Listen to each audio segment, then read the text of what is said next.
I would next like to ask Professor Sirimali Fernando to come to the podium.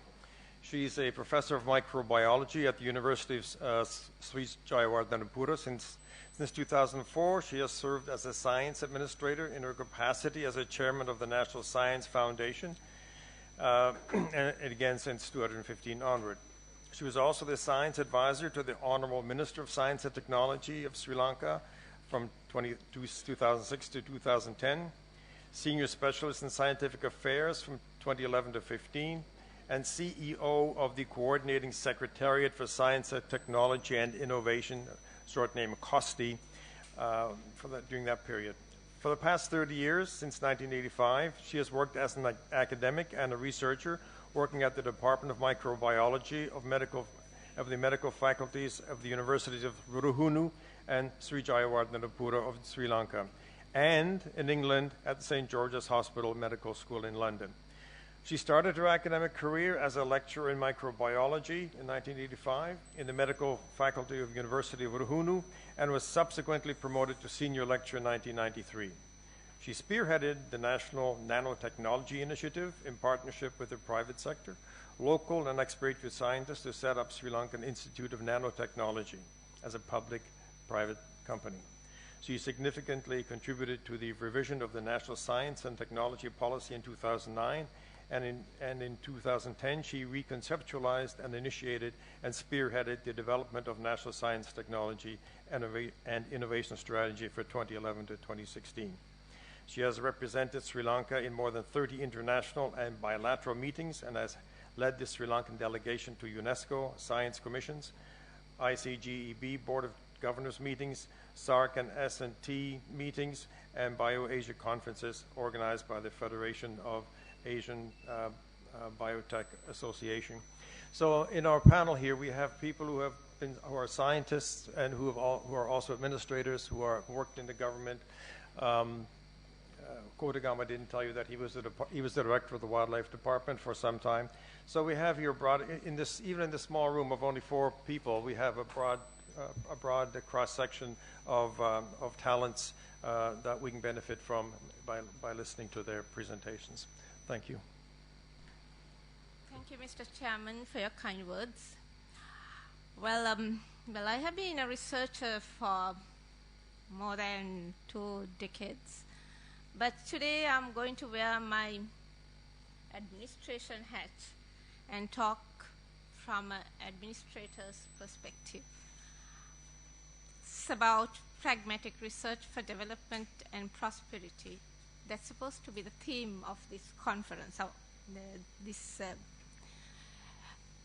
for Sri Lanka.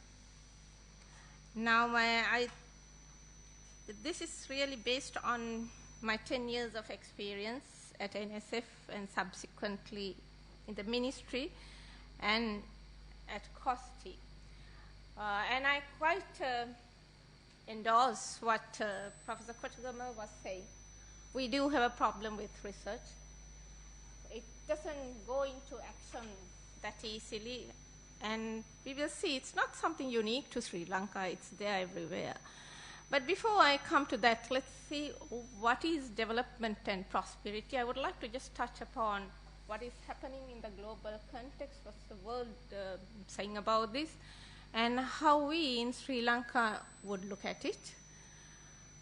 And what exactly is this pragmatic research? I think I need to define my scope here because there is no clear definition about pragmatic research. But here I would sort of focus on research that would yield results, actions. And that is what is needed right now. There are 2 types of research: curiosity-driven research and needs-based research. So what I'm going to focus is on needs-based research, because curiosity-driven research is something different, and I'm not going to touch on that. Nevertheless, I'm not going to say it's not important, because we need to have that, but it's not going to be my topic today. And also then quickly look at how we are to achieve some pragmatic research happening in this country. So as to look at what development and prosperity is, and how world looks at it, and then how Sri Lanka would look at it, we know that exactly a month from now, the United Nations would adopt the Sustainable Development. It's this Sustainable Development Goals, which has resulted from the Rio Plus 20 meeting that took place in 2012. It's not the fire alarm, I believe. Right. So yes, and now they have finally agreed. This process started post 2012. The UN General Assembly at that time adopted an excellent document about what this world should be, the future we want. I would recommend all the young people here to look at that. And this is exactly what the world really requires. So these Sustainable Development Goals that have resulted as a result of that document, they are addressing 17 themes. And this includes the cities, climate change, education, energy, gender, growth and employment, health, hunger, inequality, infrastructure and industry, oceans, peaceful and inclusive societies, poverty, sustainable consumption and production, that is what SCP stands for, terrestrial ecosystems and water. There are 16 here, and the 17th is the means of implementation. Now, the means of implementation has a lot to do with science. It's really giving a huge challenge to the scientists to find answers to the needs of the human society and the environment. So scientists need to really be prepared, and especially the young people here need to take that very seriously, because we need to focus on these areas, because Sri Lanka, as a member of the United Nations, will also adopt these goals. Now, where are we today as regards to science and technology and innovation? That's what I mean by STI. Well, we haven't been doing very well, as you can see here. Our investment in research is very poor. At one time, it was about 0.3 to 0.4% of the GDP. But it has gradually come down, came down to an appallingly low level of 0.11%, and now it has gradually risen to 0.2%, something which we cannot be happy about. But it has to improve. Nevertheless, we have challenges, and that is something we have to collectively address. But because of this low investment, Sri Lanka being a small country, quite dependent on its exports, we have still remained a major, we have in this country, still the major source of foreign exchange continue to be the low-tech apparel industry, remittances coming from unskilled migrant labor, particularly in the African country, in the Middle East, tourism, and the commodity exports with very little value addition. Now, recognizing this problem, in 2010, we came up with a strategy for this country, which was adopted by the Cabinet and the Parliament as the National Science, Technology and Innovation Strategy for Sri Lanka. And there we really saw the need to focus on key areas of research. And also, we shouldn't forget we are here at a time that a lot of things are happening regionally. And in Asia in particular, there's a lot of development taking place, and that development is more knowledge-based today. So we can't afford to lag behind. So we have a huge challenge. We need to keep up with rest of Asia, and we have to also build our capacity to meet that challenge. So this strategy is basically asking all scientists to focus on rapid socio-economic development. That's what we need. And then it also says we need to focus more on advanced technologies, because it's the advanced technology that gives us the competitive edge with high value addition. We are very poor when it comes to entrepreneurship as scientists. We need to build our capacity in techno-entrepreneurship. And third, but not least, we need to direct our research towards what we need. It should be a conscious effort. And we know in Sri Lanka,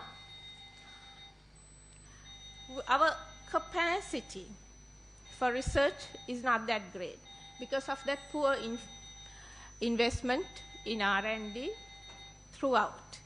And therefore, while we do this in parallel, we need to build up our research system, the capacity of the research system. Anything we can...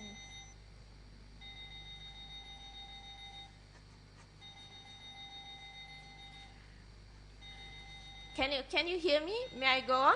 Yeah. So, okay. So here we have to direct our research. We have to develop our capabilities in advanced technologies, techno-entrepreneurship, while building our capacity. And remember, we can't just do this on our own. We have to do this within a scientifically literate society. People are important. It's the people who should drive research, who should drive science. We should take science to the people, and science should go to the people, and people should come to science. So that is what we want. And we can't do science, we can't do research in isolation. And also, it's very important that we uphold sustainability principles in all these fields of activity. That is what we conceptualized in 2011, and I'm happy to say we are very much aligned now to the UN Sustainable Development Goals. And it's very easy for Sri Lanka now to move ahead.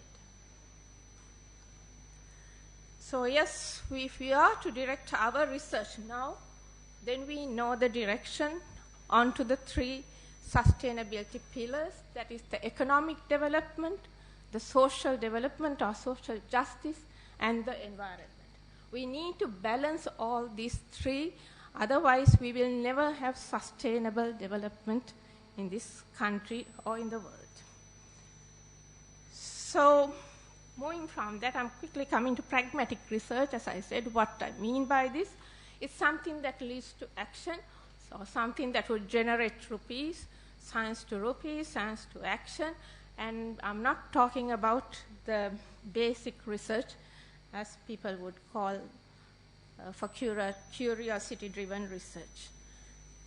Now, what is all this? Pragmatic research is really about, as Professor Kotagama said, going beyond research. We need, even as researchers, we need to consider that we need to go beyond research. From our usual publications and so on, there's much more to do. For instance, see, as a researcher, you would be engaged at lab level or field level. That's what we do, and most of the grants given by NSF in there. But we can go further. We can go on to develop a product or a process, and we can go for upscaling. Now, this is something that many people will not think about. But this is what we need to do. And maybe that researcher alone can't do it. But we need to have the right mix of people who will enable this to happen. And once that happens, we need to go for large-scale production. That is where the engineers need to come, the process engineers need to come and build the whole set of industry has to happen. Then only we can commercialize, and then only innovation will take place. And that is what we mean by innovation. That is research, or what is coming out of research being commercialized. That commercialization component is very critical for innovation. It may be that you don't come up with a product, but as Professor Kotagama said, it will be the policy. And you need the direction, guidelines, and action. And that will really benefit the people and the environment. So this is what how we can contribute to socio-economic development. Now I'll take a couple of examples, science into action. Professor Kotagama, we are not alone. You can see this happening throughout the world. We don't have much information, data about how science has really progressed into action. This is some data about environmental pollutants that have been gathered, and you can see in this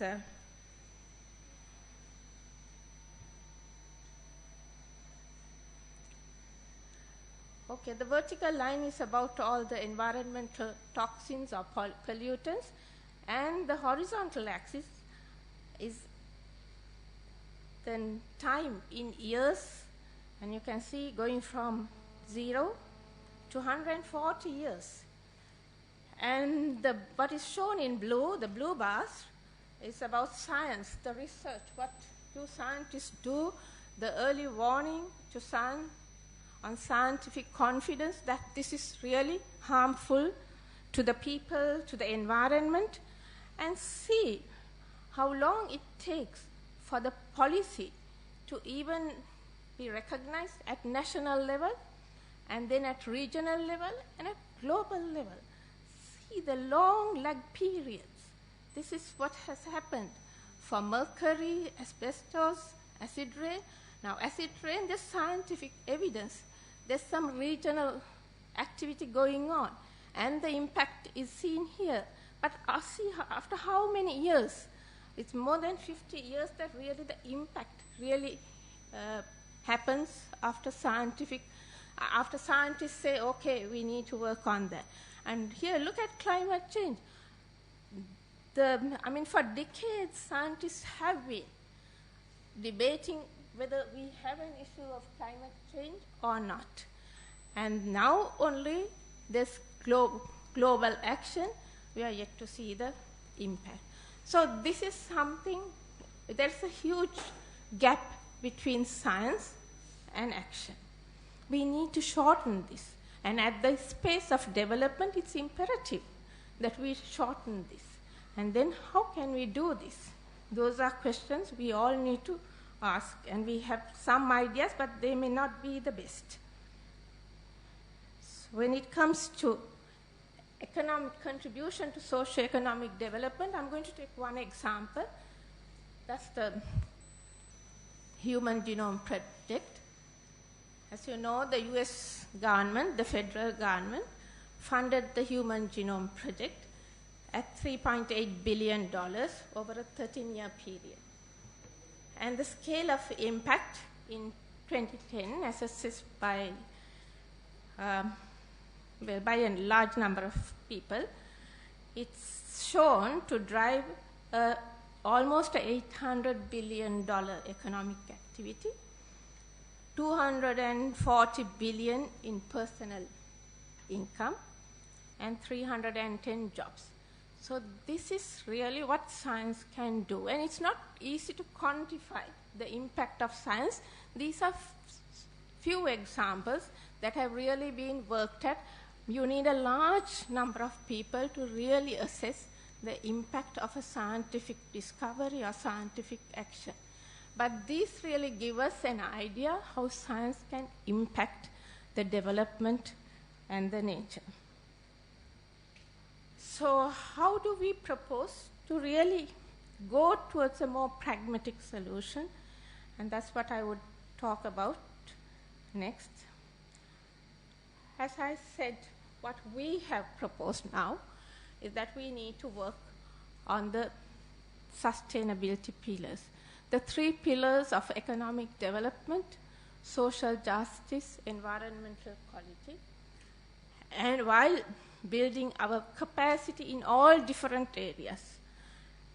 It's not easy, but this is what we need to achieve. And so we have a direction. And we also, in 2012, there was a task force that really looked at how STI can really contribute to these 3 pillars. And this is the result of those deliberations. And this is really for Sri Lanka. To harness STI for economic development, we saw the need to harness our natural resources. We have 3 natural resources. The ocean resource, we have 23 times sea than land. We are not doing much with that. We have a very good, high quality mineral resource, which is untapped. We just send graphite in gunny bags, that's all we do. We are not adding any value to graphite. Professor Kotagama would tell us about the biological resource we have. We are a biological hotspot. But what have we done with this resource? Have we done anything for economic gain? No. So we need to value add to our exports. And of course, we need to look at import substitution. I mean, we import even the fish today.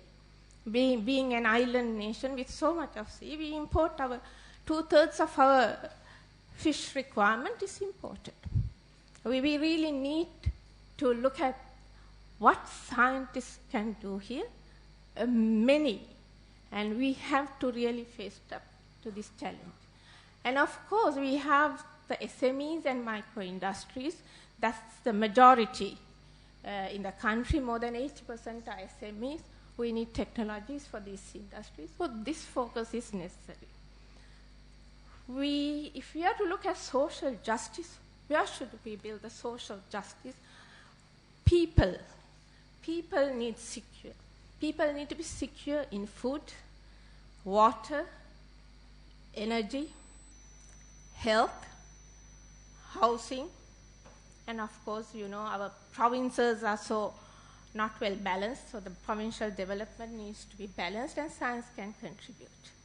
And of course, the environment is the other one, where climate change needs to look at. Disasters need to be handled well, inclusive connectivity, roads, IT, all that, and the green growth. So these are the 15 themes that have now been identified for targeted research.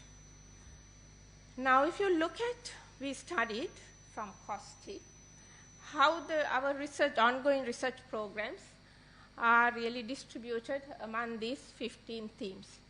So you can see, the blue bars are the activities happening in universities, and red in the research institutes. You can see that there are some areas like housing, connectivity, that's about roads and everything, where hardly any work is happening. At a time when Sri Lanka is really putting a lot of trust on infrastructure development, scientists are not sensitive to the needs of the country. We are not bothered about what's happening in the country. We do our own research, but the government has a different policy, improving infrastructure, but we are not taking up that call. Now, this is where we have come up with this model to say we need a much more focused effort, taking a research idea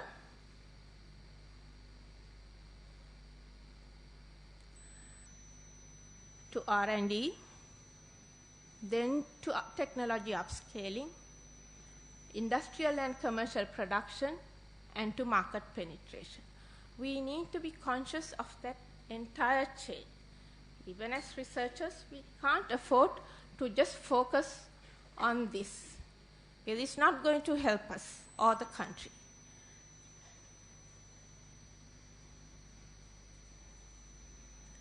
And even if it is policy development, it's the same thing. We need to go through a process, and that process needs to be recognized and appreciated. And who would be the people who should really generate these ideas the research needs? It's the end users of what you are going to get or do. In your case, it's the wildlife department. They have to really drive this.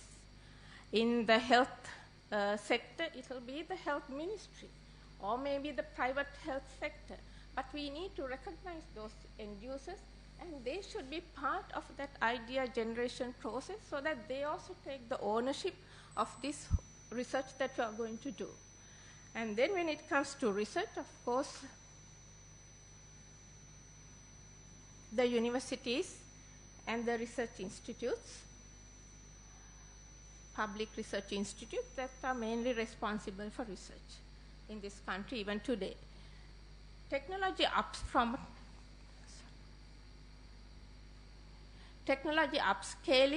also could be done here by the universities and the research institutes, but even the industries can come in. But it's important that the industries are brought into this, and ideally they should be part of the ideation process, so they take the ownership and help you to take it forward. Whether it's policy development or product development, we need to see that all these stakeholders are part and parcel of the research process. And remember, our capacity, as I told you, is limited. So in parallel, we have to see our skills are developed. Now, to achieve this, we have several challenges which needs to be addressed at individual level, institutional level, and at national level. Now, at individual level, we need to change our mindset. That's the main thing that would help us really to change this situation from just research to more pragmatic research. So, yes, from curiosity-driven research, we need to look at the needs-based research. You need more consultations, you need to discuss and then decide what is best. From applied research to more product development-oriented research. Publications and communications to patents, innovations, and actions. We just can't go on doing research and research for the sake of research. We need to be very focused and be conscious of the fact that research itself can generate money. From working in silos to working in groups, into multidisciplinary teams, partnerships, this is how individuals can really contribute. That's you. The institutions also have a huge challenge. They can't expect the researchers to do everything. The institutional setup should really facilitate this process. They should support the researchers to get their patents and manage their patents. They should support the upscaling processes, the business development process. The spin-offs, startups should be supported. Collaborators should be brought in by the institution, not only by the researcher, and they should help them with the market analysis. So the institution has a huge role to play, and they have to really develop a unit that would facilitate this. At national level, that's what we people try to do. You have to develop that entire innovation ecosystem. The human resources, the financial resources, infrastructure, logistics, partnerships, facilitatory and regulatory systems all need to come into place. And you need to bring that connection.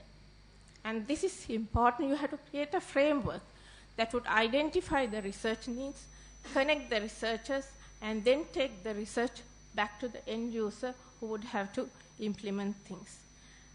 There are several key considerations, because particularly today, our research system is very scattered, disjointed.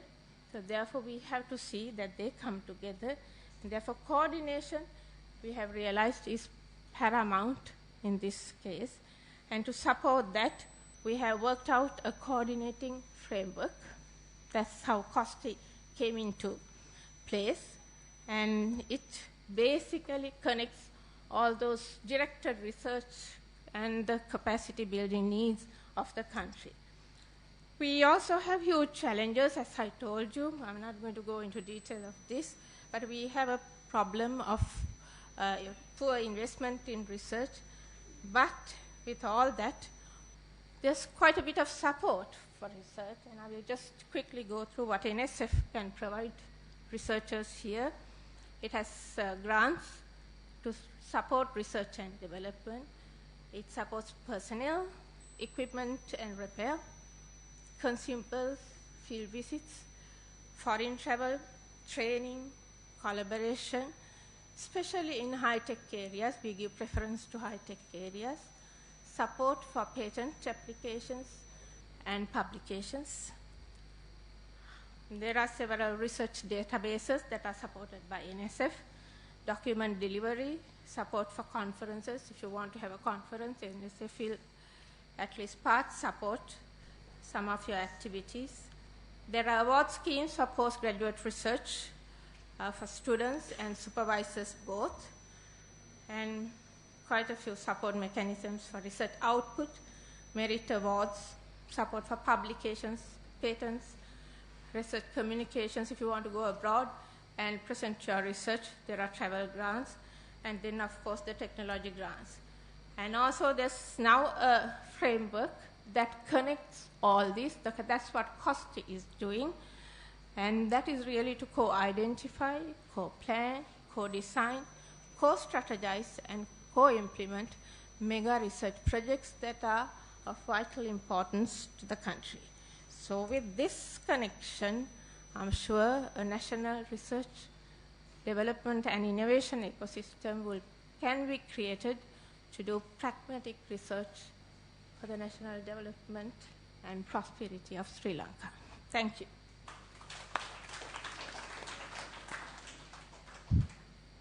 Thank you. We have a question. We have time for one question. Go ahead. Professor Sirimali Fernando, I like your enthusiasm. I'm Roshan, and I come from a commercialization background.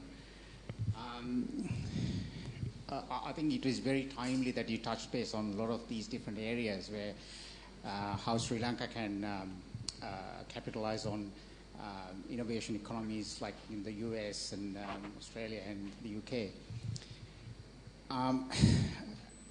I see that you have establishment named COSTI, and I know that Professor Ajit Dialvis is also there. My question is that Sri Lanka is in trouble because people are not engaging, and I think